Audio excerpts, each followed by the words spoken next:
আল্লাহওয়ালা এমনিতেই হওয়া যায় না। 5 ওয়াক্ত নামাজ পড়বেন, 33 বার 34 বার সুবহানাল্লাহ আলহামদুলিল্লাহ আল্লাহু আকবার বলবেন, আর সুদখোরের সাথে সম্পর্ক রাখবেন, সুদ খাবেন, ঘুষ খাবেন, জিনা করবেন, ব্যভিচারী করবেন, আপনি আল্লাহওয়ালা হয়ে যাবেন।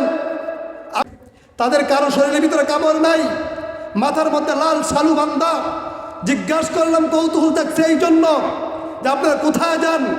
আমরা পীরের মাজারে যাচ্ছি। ঘটনা কি আজকে তো শুক্রবার, জুমাবার, নামাজের সময় ঘরে আসছে, আপনারা কি নামাজ পড়বেন না? কোনো উত্তর দেয় না। জিজ্ঞাসা করলাম, কয়টা গরু কয়টা খাসি আনছেন?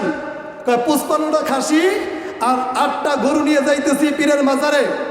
এইগুলার নিলেই কি আপনারা নাজাত পাইয়া যাবেন নাকি? তা জানি না। আপনাদের পীর সাহেবের নাম কি বলেন? বলতে চায় না।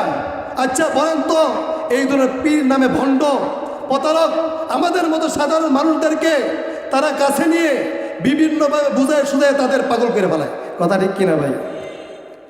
আমরা চরমনাই পীরের মুরিদ। আমরা মনে করি এই জামানার ভিতরে যদি হক কোনো দল থাকে, হক কোনো পীর থাকে, হক কোনো শায়েখ থাকে, সেইটা হলো চরমনাই নায়েবে আমিরুল মুজাহিদিন ফয়জুল করিম পীর সাহেব হুজুর চরমনাই। আমাদের যে আমিরুল মুজাহিদিন পীর সাহেব হুজুর চরমনাই, ইনাদেরকে আমরা হক মনে করি। কথা ঠিক কিনা ভাই?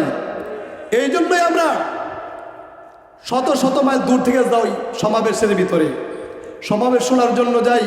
যুদ্ধের ময়দানে সবসময় আমরা চাপাইয়ে পড়ি। কথা ঠিক কিনা ভাই? আল্লাহওয়ালা এমনিতেই হওয়া যায় না। 5 ওয়াক্ত নামাজ পড়বেন, 33 বার 34 বার সুবহানাল্লাহ আলহামদুলিল্লাহ আল্লাহু আকবার বলবেন, আর সুদখোরের সাথে সম্পর্ক রাখবেন, সুদ খাবেন, ঘুষ খাবেন, জিনা করবেন, ব্যভিচারী করবেন, আপনি আল্লাহওয়ালা হয়ে যাবেন। আমার জানা মতে এরশাকের নামাজও ছাড়ে না, আওয়াবিনের নামাজও ছাড়ে না, জিকির আজকারও ছাড়ে না, কিন্তু সুদও ছাড়ে না। বলবেন না নাউযুবিল্লাহ? এই ধরনের মুনাফিকদেরকে আল্লাহ তাআলা জাহান্নামে, নিম্ন স্তরে জাহান্নামে রাখবেন। কথা ঠিক কিনা ভাই? ইসলাম তো পালন করতে হবে। উদখুলু ফিস-সিলমি কাফা, তোমরা পরিপূর্ণ ইসলামের ভিতরে ঢুকে যাও। চুল পরিমাণ ইসলামের বাইরে থাকলে তুমি পরিপূর্ণ হতে পারবে না। এখন যদি আমার এই সাদা জামার ভিতরে একটা কলমের দাগ থাকে, আপনি কি বলবেন? পরিপূর্ণ সাদা না কালো দাগ আছে?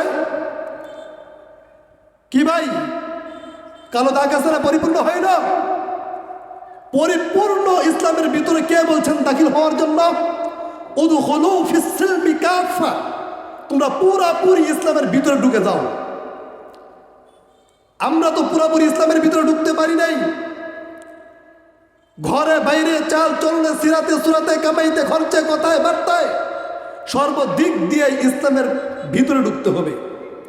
কিছু ইসলামের ভিতরে ঢুকছেন, আবার কিছু ইসলামের বাহিরে রয়ে গেছেন। এটা ইসলাম না, আপনি মুনাফিক। আপনাকে যদি সরাসরি মাওলার জান্নাতে দেওয়া লাগে, তা হরিচরণ কি অপরাধ করেছে? হিন্দুরা কি অপরাধ করেছে? সরাসরি আপনাকে আমাকে জান্নাত দিবেন না। যাই হোক, আপনারা প্রত্যেকেই জানেন জনাবে মুহাম্মদুর রাসূলুল্লাহ সাল্লাল্লাহু আলাইহি ওয়াসাল্লাম, যাকে পয়দা না করলে এই আসমান, জমিন, গ্রহ, নক্ষত্র, গাছপালা, তরলতা আল্লাহ তারা কিছুই সৃষ্টি করতেন না। সেই আল্লাহর হাবিবের পবিত্র জবানে দীর্ঘ 13 বছর পর্যন্ত মক্কা শরীফে বুঝাইতে বুঝাইতে আবু জেহেল তার দলবলকে বুঝাইতেই পারেন নাই। আল্লাহর হাবিব যত বলেন এইভাবে চলো, ওইভাবে চলো, নতে জাহান্নাম, কবর আযাব ভোগ করতে হইবে। আবু জেহেল কাফের মুশরিকরা বলল, আরে মুহাম্মদের কথা শুনলে তো নামাজ পড়া লাগবে, রোজা করা লাগবে, হালাল খেতে হবে, হারামের দ্বারের কাছেও যাওয়া যাবে না, এইটা করা যাবে না, ওইটা করা যাবে না, এইভাবে চলো, এইভাবে চলো, এত কষ্ট করিয়া চলা যায় না। কার কথা? আবু জেহেলের কথা। আবার কবর দিয়ে কতক যাইবে পচে, কত মানুষ আগুনে পুড়িয়া ফেলায়, কত মানুষ বাগে খায়া ফেলায়। আবার কবর আযাব হয় কি না হয়, খামাখা দুনিয়াতে এত কষ্ট করিয়া লাভ হইবে কি? কথা ঠিক কিনা ভাই? এরপর আবার কবর যদি কিছু না হয়, যেহেতু দুনিয়া আনন্দময়, কিছুদিন আনন্দ ফুর্তি করিয়া যাই, কবরে যদি কিছু না হয় লাভ কি? এত কষ্ট করে লাভ কি, ফায়দা কি? এরকম আবু জেহেল মার্কা যত মানুষ আছে তাদের ধারণা এই ধারণা নিয়ে কবরে গেলে আমরা বিশ্বাস করি কি করি না? কবরকে, মিজান, হাসর, জান্নাত জাহান্নামকে বিশ্বাস করি কি করি না?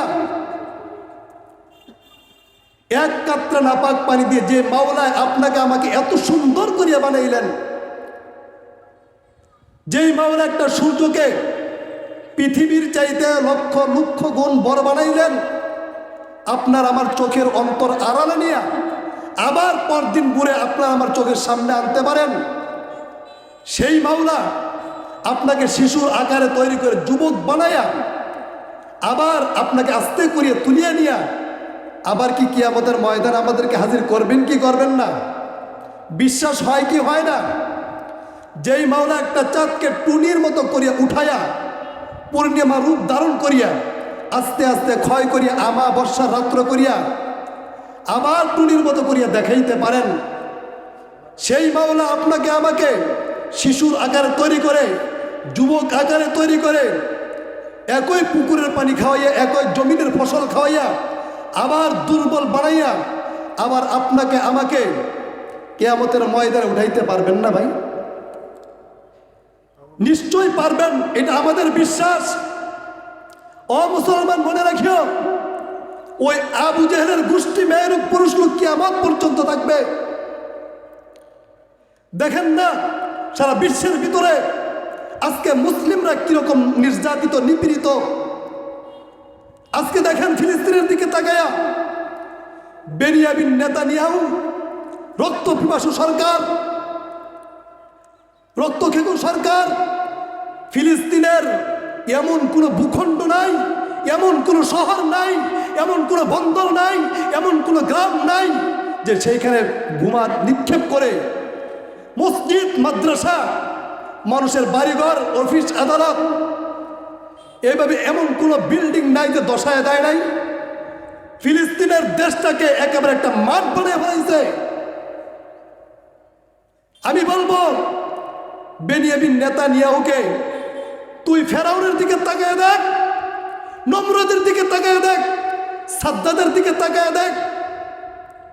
নমরুদ আল্লাহর সঙ্গে পাল্লা দিয়ে খোদাই দাবি করছে, ন্যাংরা মশা দিয়ে আল্লাহ মারছে। নমরুদ আমাদের খলিল ইব্রাহিম আলাইহি ওয়াসালামকে আগুনে পর্যন্ত ফালাই দিছিল। কি কথা ঠিক কিনা ভাই? মারতে পারে নাই। আমার মাওলায় ওই আগুনের কুণ্ডুটাকে জান্নাতের বাগান বানাই দিছে। বলুন সুবহানাল্লাহ। নমরুদ আমার আল্লাহকে মারার জন্য বিশাল বাহিনী নিয়ে তীর পর্যন্ত মারছে। আল্লাহ পাক তীরের আগার মধ্যে একটু রক্ত দিয়ে দিচ্ছেন। এই যখন তীরটা আবার তার সামনেই পড়ছে, সমস্ত কাফেরদেরকে বলে, দেখছস আমি নমরুদের কত ক্ষমতা, আমাকে তোরা খোদা মানুষ না? তাকায় দেখ, আমি যে আকাশের দিকে তীর মারছি, এই তীরের আগার মধ্যে রক্ত বাইজা আসছে, নিশ্চয়ই খোদা ওইটা মারা গেছে। বলবেন না নাউযুবিল্লাহ? পরে বললেন সাদ্দাত মাওলার সঙ্গে পাল্লা দিয়ে খোদাই দাবি করছিল না? সাদ্দাত বলছে, খোদা তোমার জান্নাতে আমি যাব না, আমি নিজেই জান্নাত তৈরি করব, ওই জান্নাতের ভিতরে আমার লোকদেরকে জায়গা দিব। যখন সাদ্দাত বিশাল এক শান শৌকত নিয়ে জান্নাতে উঠতে শুরু করলো, একটা পা মাত্র জান্নাতের ভিতরে ঢুকাই দিছে, অমনি আজরাইল আলাইহি ওয়াসাল্লাম মালাকুল মউত সামনে দাঁড়ায় গেছে। সাদ্দাত বলে, ভাই তুমি কে? বলতেছে যে আমি মালাকুল মউত আজরাইল, তোর সময় শেষ। সাদ্দাত বলতেছে, ভাই তোমার পায়ে ধরি, আমি জান্নাতটা তৈরি করতে বহু দিনে বহু কষ্ট ক্লেশ স্বীকার করে, আমাকে একটু ঘুরে দেখতে দাও, এরপর জানটা কবজ করো। মালাকুল মউত আজরাইল আলাইহিস সালাম ধমক দিয়ে বললেন, হে সাদ্দাত, তুই মাওলার সঙ্গে পাল্লা দিয়ে খোদাই দাবি করছস, জান্নাত তৈরি করছস, তোর কি ভয় নাই? যে মাওলা তোকে এক ফুটা নাপাক পানি দিয়ে তোকে বানাইছে, ওই মাওলাকে তুই চিনস নাই? তোর হায়াত শেষ, অমরই তার রুহটা বের করে নিয়ে গেছে। বলুন সুবহানাল্লাহ। ফেরাউন 750 বছর হায়াত পাইছিল। কত বছর? 400 বছর ফেরাউন মিশরে খুদাই দাবি করে মিশর চালাইছে। মিশরের মানুষ তাকে খুদা বলে মানত। লম্বা কাহিনী, লম্বা ঘটনা, আলোচনা শেষ করে দিব। যাই হোক, ফেরাউন হামানকে বলে, হামান আমার খুদাই দাবি করতে মনে চায়। হামান বলে, তুমি যদি খুদাই দাবি করতে চাও, এই মিশর দেশে হাজার হাজার আলেম আছে, তোমাকে কুফুরি ফতোয়া দিয়ে এই দেশ থেকে তাড়াইয়া দিবে। ফেরাউন কিছুক্ষণ পরে বলতেছে আবার, হামান আমার খুদাই দাবি করতেই হবে। আমি যদি খুদাই দাবি না করি, আমার মনে এটা মানতেছে না। ফেরাউন বলতেছে আমাকে খুদাই দাবি করতেই হবে। হামান বলে, তুমি যদি খুদাই দাবি করতেই চাও, এই দেশে যত আলেম আছে সমস্ত আলেমকে দাওয়াত দিয়ে খাওয়াইয়া দাওয়াইয়া একটা একটা করে জবাই করে নীল ধরিয়াই বাসায় দেবে। এরপর দেশের সমস্ত মানুষ মূর্খ হয়ে যাবে। এরপর যদি তুমি খুদাই দাবি করো, তোমাকে সবাই খুদা বলে মানবে। বলবেন না নাউজুবিল্লাহ? ফেরাউন বলে, হামান দেশের সমস্ত আলেমকে দাওয়াত দাও। সকল আলেমকে দাওয়াত দিয়ে খাওয়ায় দাওয়ায় একজন না দুইজন না 40,000 আলেমকে জবাই দিয়ে নীল দরিয়ায় বাসায় দিল। এরপরে বলতেছেন, আরে ফেরাউন আমার 40,000 আলেমকে শহীদ করিয়া ফেলাইছে, তবু ওর হায়াতের মধ্যে কোনো ক্ষতি করি নাই। তবু ওর হায়াতের মধ্যে কি করি নাই? কোনো ক্ষতি করি নাই। যখন হায়াত শেষ হয়ে গেছে, আস্তে করে দরিয়া, নীল দরিয়ার প্যাক খাওয়ায় তাকে মৃত্যু দিছে। বলবেন না নাউজুবিল্লাহ? এরকম জিন্নতির মৃত্যু চান আপনারা? আমি তো মনে করি ফিলিস্তিনে যেইভাবে হামলা করে, বোমা মেরে, আকাশ পথে, স্থল পথে, পানি পথে ফিলিস্তিনবাসীদেরকে যেইভাবে মারতেছে, এইটা আমি মনে করি তার চাইতো ফেরাউনের চাইতো শাস্তি এই বেনিয়ামিন নেতানিয়াহুকে আল্লাহ তাআলা দিবেন না, তার চাইতো বেশি শাস্তি দিবেন। আল্লাহুম্মা আমিন। যে আলোচনা করলাম, আল্লাহ তাআলা আমাদের সকলকে আলোচনা করার, আমল করার তৌফিক দান করুন। সকল বলি আমিন।